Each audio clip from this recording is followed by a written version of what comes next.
As the House prepares to vote on impeachment, a new CBS News poll shows Americans remain divided on the issue.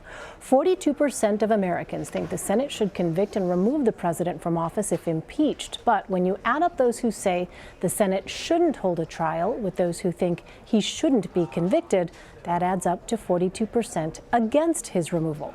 The polling shows Democrats are getting mixed ratings on how they're handling impeachment. 50% of Americans say they've done a good job, while 49% say they've done a bad job. That's compared to 43% who say Republicans have done a good job.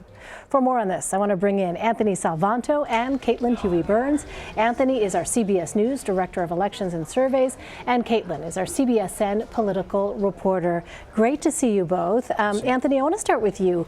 What does this snapshot tell us about the perceptions of how Democrats and Republicans are actually handling this issue of impeachment? Well, you talk through all those percents and all that division. There hasn't been a dramatic amount of movement on this. You could kind of see some of that coming, because the last time we polled on this, so many people had said, no, going in, their mind was made up. One of the things we noted in the poll was that relatively few people beyond their own partisans said that each side had made their points clearly. And we also found that partisans were more likely to tune in to the coverage of the hearings as well. So you kind of were speaking to the choir, as it were, to some degree. So that division really remains. And you know, that's heading into that Senate trial. That portion, it didn't even feel like there ought to be one, was kind of striking.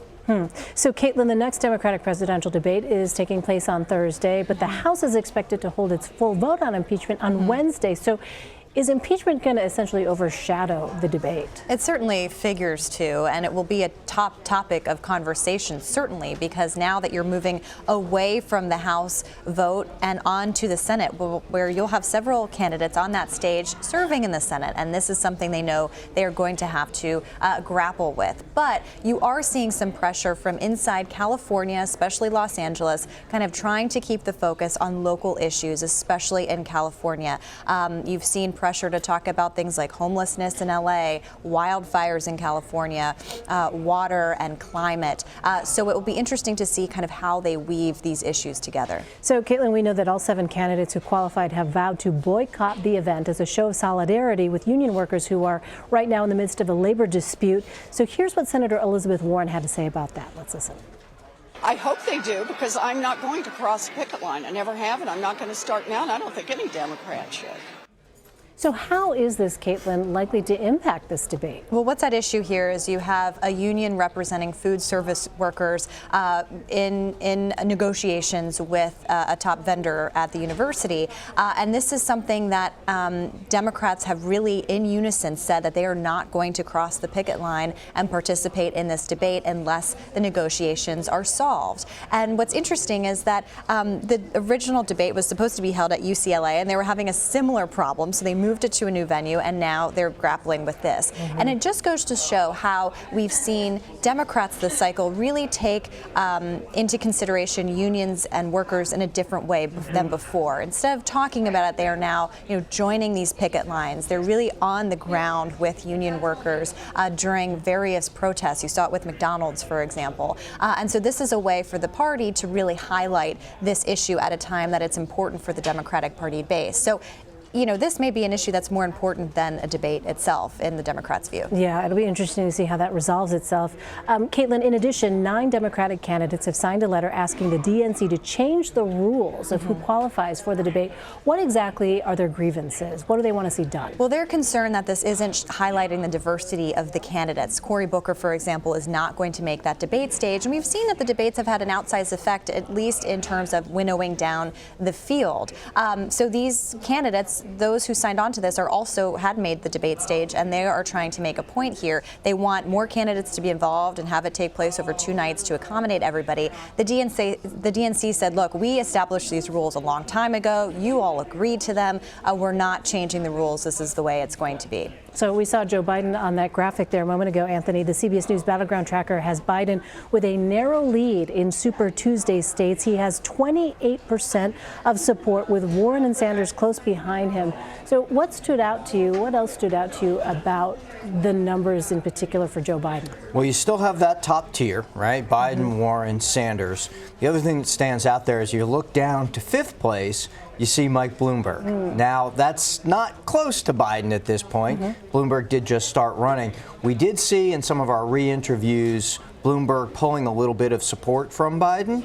And you'd also see with Bloomberg doing a little bit better with people who said that the party was moving in too liberal of a direction.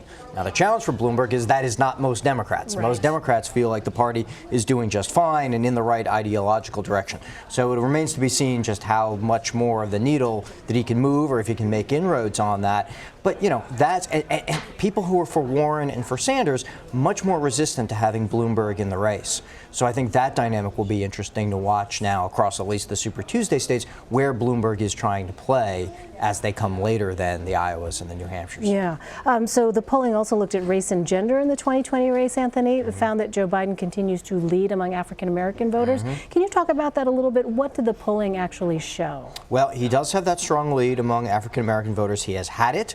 They are important in the Super Tuesday states. They include places like California, where they're holding the debate, and Texas, and a large number of southern states. That's part of what's underpinning that. Also, though, we've been following throughout this, when we talk about electability, Caitlin talks about it, I talk about it, we're talking about the Democratic voters are trying to find somebody they think other people will vote for in November 2020, that electoral Other people's strategy. ideas of what a winner looks like. Exactly, Yeah. right? So they're trying to find the most electable candidate, whatever that means. So in this case, we asked, okay, would it be easier for a man or a woman if the nominee were to be from the Democratic Party, a man or a woman? And a lot of people said it didn't matter.